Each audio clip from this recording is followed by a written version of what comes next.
Баршаңызға сәлем. Бүгін біз Қазақ елі монументіне шолу жасаймыз. Қазақ елі мемориалдық кешені қазақтардың тарихи тағдырына арналған тарихтағы алғашқы монументалды ескерткіш. Құрылыс ескерткіш болып табылады. Оның үстінде самұрық құсының бейнесі және Қазақстан халқы және тұңғыш президенті, батылдық, жасампаздық және болашақ негізінде қола мүсіндік бейнелер орнатылған. Ашылуы елорданың 10 жылдық мерейтой күні 2008 жылы 6 шілдеде өтті. Ескерткіштің жалпы ауданы 5 гектарды құрайды. Монументтің биіктігі 91 метр. Бұл 1991 жылы Қазақстанның тәуелсіз мемлекет болғанын білдіреді. Ескерткіштің мәрмәр негізі Қазақстан халқының ой тазалығы мен этносаралық үйлесімін білдіреді. Жоғары ұмтылған монумент қазақстандықтардың одан әрі дамуы мен өркендеуіне деген ұмтылысын білдіреді. Самұрық құсы барлық құстардың патшасы және халықтардың қамқоршысы. Ол Қазақстанның тыныштығын қорғайды.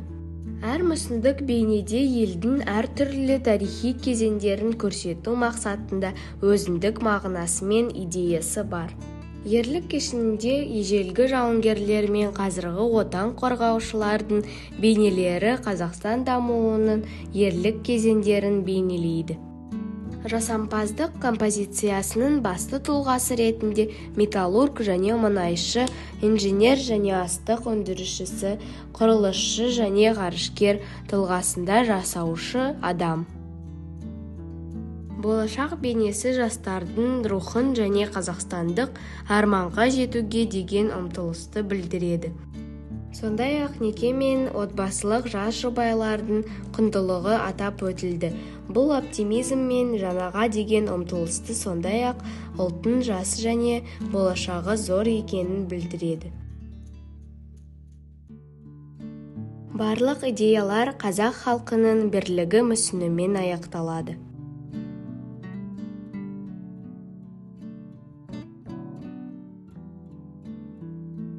Ескерткіштің бойында ұзындығы 120 метр болатын 28 баған орнатылған. Осылайша бұл монумент еліміздің мәдениеті мен тарихын бейнелейтін егемендіктің символы. Ескерткіш Астананың оң жағалауында бейбітшілік және келісім сарайына қарама-қарсы еліміздің тұңғыш президенті саябағының жанында орналасқан. Сондай-ақ ескерткіштің жанында елорданың көрікті жерлері, Әзірет Сұлтан мешіті, Қазақстанның ұлттық мұражайы, Тәуелсіздік сарайы бар. Олар туралы сіздер біздің арнадан көре аласыздар. Сізге амандық пен өркендеу тілеймін. Сау болыңыздар.